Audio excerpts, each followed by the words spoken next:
Our gospel for this Sunday is from Matthew chapter 2, verses 1 through 12, and this is found on page 1, starting at the beginning. This is in your New Testament if you'd like to follow along.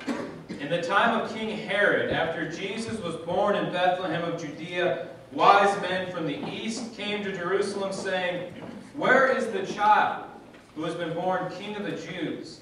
For we observed his star at its rising and have come to pay him homage."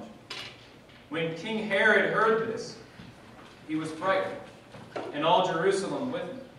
And calling together all the chief priests and scribes of the people, he inquired of them where the Messiah was to be born.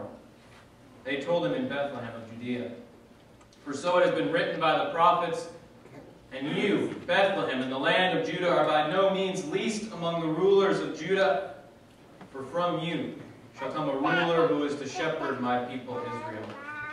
Then Herod secretly called for the wise men and learned from them the exact time when the star had appeared. And he sent them to Bethlehem, saying, "Go and search diligently for the child. And when you have found him, bring me word so that I may also go and pay him homage." When they had heard the king, they set out. And there ahead of them went the star that they had seen at its rising, until it stopped over the place where the child was. When they saw that the star had stopped, they were overwhelmed with joy. On entering the house, they saw the child with Mary, his mother, and they knelt down and paid him homage. Then opening their treasure chests, they offered him gifts of gold, frankincense, and myrrh. And having been warned in a dream not to return to Herod, they left for their own country by another road. This is our good news for this day. Grace and peace to you from God, our Creator, and our Savior, Jesus Christ. Amen. I don't know if you know this, but there is a bush, a plant, that is in the Middle East that sets itself on fire. And it is not consumed by the flame. Yes, a bush that actually works like the burning bush in the Moses story. It's called Dictamnus albus. Watch the video of it. This is Dictamnus albus, commonly known as the gas plant. It comes in a couple of different colors.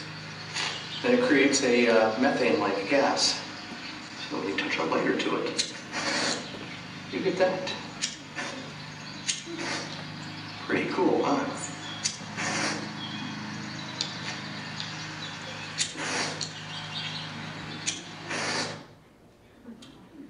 So in case you couldn't hear that it produces a methane-like gas that is combustible. So you add that to the heat of the sun, or a lighter in this case, and whoosh, burning bush.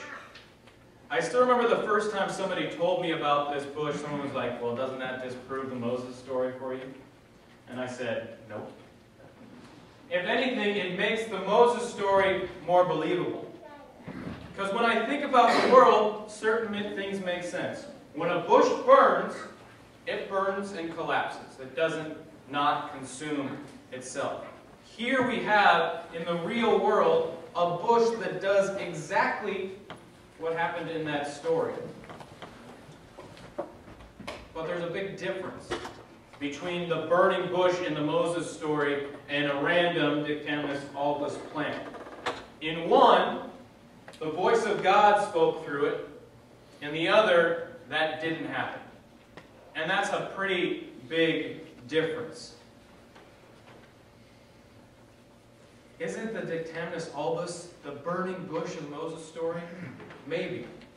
But that's not the important part of the story. A burning bush is cool. But a burning bush that has God speaking through it is cooler. That is a more important point of this story. We spend all these stories, all these biblical stories, caught up in the theatrical elements of the story while missing out on the true point of the story. Jonah and the big fish. We think, wow, and 8 whales swallowed a guy. No, the story is about someone that didn't follow the call of God, and because God wants you to go and do something, God's going to make it happen, even if it involves getting swallowed by a whale and sucked over to Nineveh. We hear the story of the Red Sea being parted, and we think, how high do you think the water walls were? No. When there doesn't seem to be a way, when all hope is lost, God can part the sea and get us through. That's what that story is about, not all the razzle-dazzle. Which brings us to our gospel story for today. Our Star of Bethlehem, our Epiphany star. A gospel story about a star coming to rest over a baby in Bethlehem. Now, there are some great theories about what this Bethlehem star actually was. And some of the best come from a man named David Hughes, who was a professor. I didn't dig too deep into what he's a professor of because I didn't really want to learn. But he is a person that spent way too much time digging to the depths of what the Bethlehem star might be. He is a nerd among nerds. But without him, we would not have a sermon. So we need to thank him, honestly. But he puts forward that these three kings, these three magi, were learned scholars of their day, noted astronomers and astrologists from Babylon. They studied the stars and the planets and interpreted the meaning of these cosmic realities. And in those days, if something big happened up in the heavens, it didn't just happen. It was an omen of something. Anything particularly unusual was considered an omen. So the Star of Bethlehem had to be both rare and very spectacular. It would have been a very clear message to these Babylonian wise men. This leads Hughes to conclude, and this is the first of our theories, that the Star of Bethlehem was probably not a star at all, and that it was more than one single event. If you read the Bible carefully, says Hughes, the Magi saw something when they were in their own country, probably Babylon. So they traveled to Jerusalem to have a word with King Herod. And then they journeyed again, and they saw the same event happen again. Hughes' best explanation for this series of events is something known as a triple conjunction between Jupiter and Saturn, with the two planets coming close together in the sky 3 times over a short period. Here's the diagram that's going to clear it all up for you. Triple conjunction. This happens when you get an alignment between the Sun, the Earth, Jupiter, and Saturn. And Hughes suggests that it would look particularly striking when you have two things, two bright lights coming together in the sky and they meet. It looks like the most amazing thing has just occurred. And once the planets lined up in their orbit, Earth would overtake the others, meaning that Jupiter and Saturn would appear to change direction in the night sky.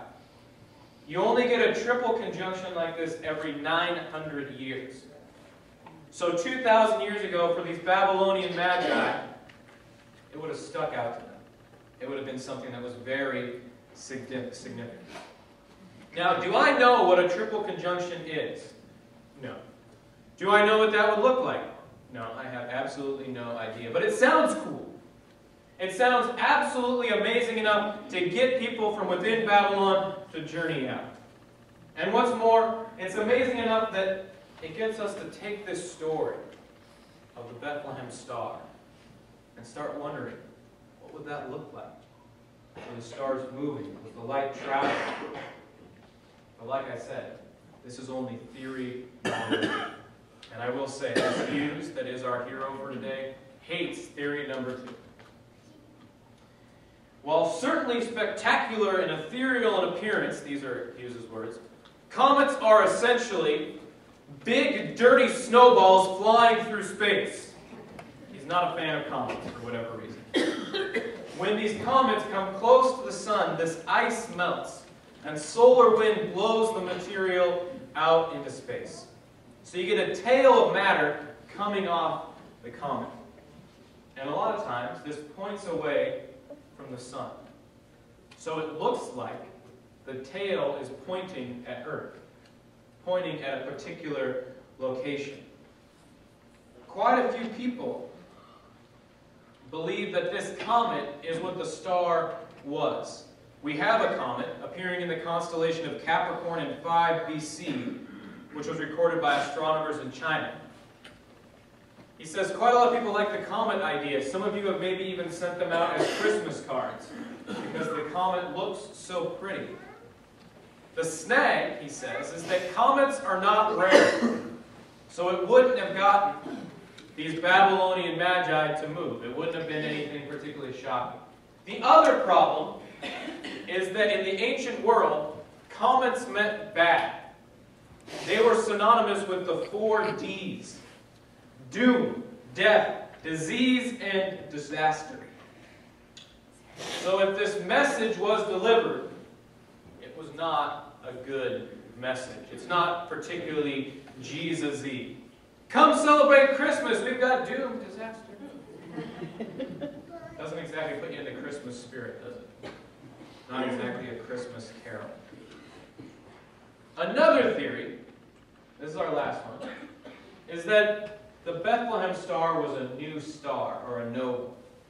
There are records, again from astronomers in the Far East, of a new star in the small northern constellation of Aquila in 4 BC. A lot was happening in the heavens in those times. Hughes says, people who like this theory think that this new star would have looked as though it was exactly above Jerusalem. A new star that was directly above Jerusalem. Dr. Robert Cockcroft, manager of the McKinley Planetarium, I love all these names, says a nova is a good candidate for the Star of Bethlehem. A new star, or nova, could have given the 3 wise men something to follow. It can appear as a new star in a constellation and fade again over the following months. It's also not too bright, explaining why we have no record of it in the West. Cockcroft suggests that this might have also given the 3 wise men something to follow. Don't you just love how many people are out there working as we speak on trying to figure out what the Bethlehem star might be? Just when I think the internet is entirely filled with cat videos, Hughes and Cockcroft show up with this present and say, "Merry Christmas, Adrian. Here are all the theories about this star." But about this new star, there is a problem.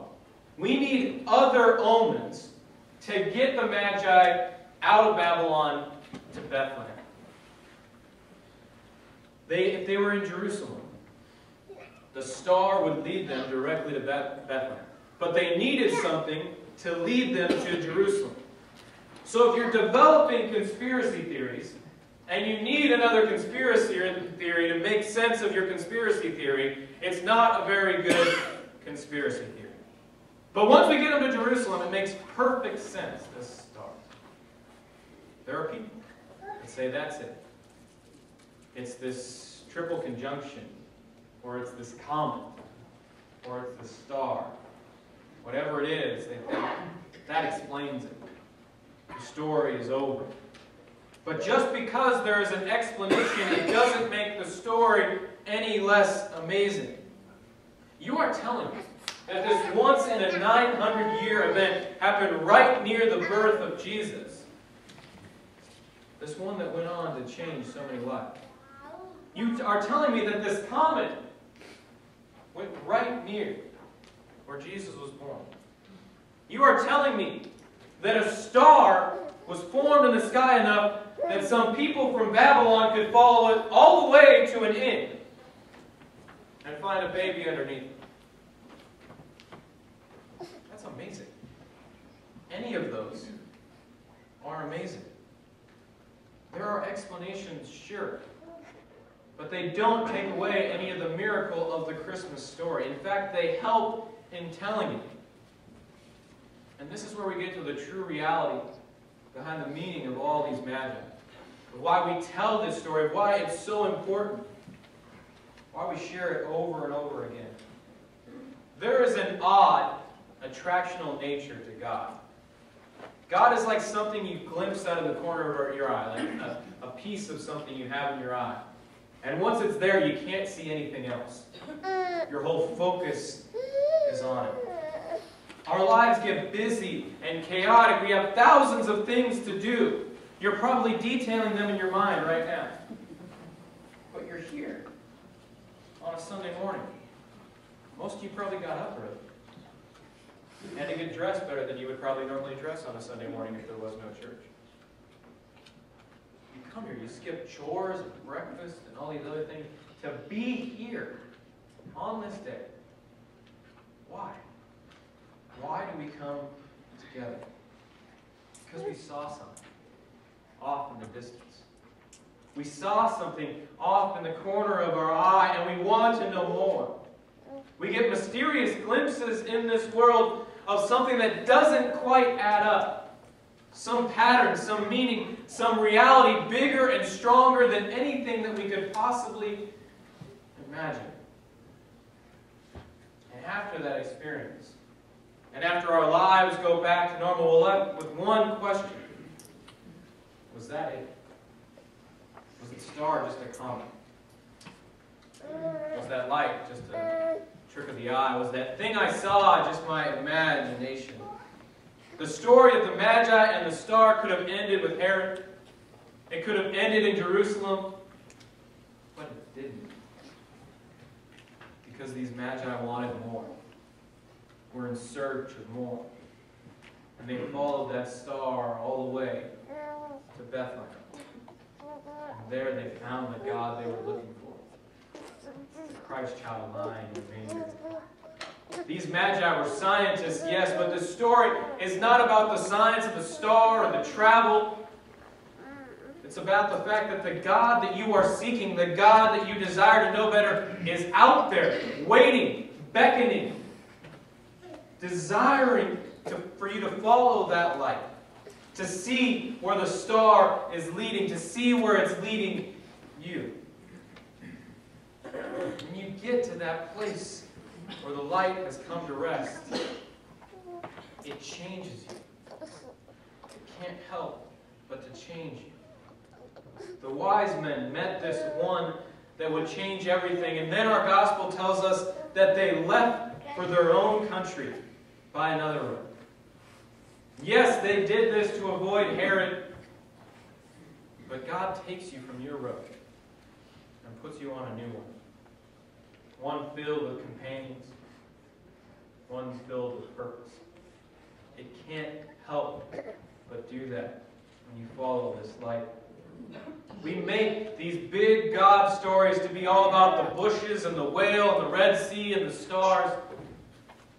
But these stories are really about the fact that God is real. God desires to know us better. And God will use whatever is around to connect to us in whatever way God can. So follow the star, watch for the bush, or march to the sea. But know the God behind all those stories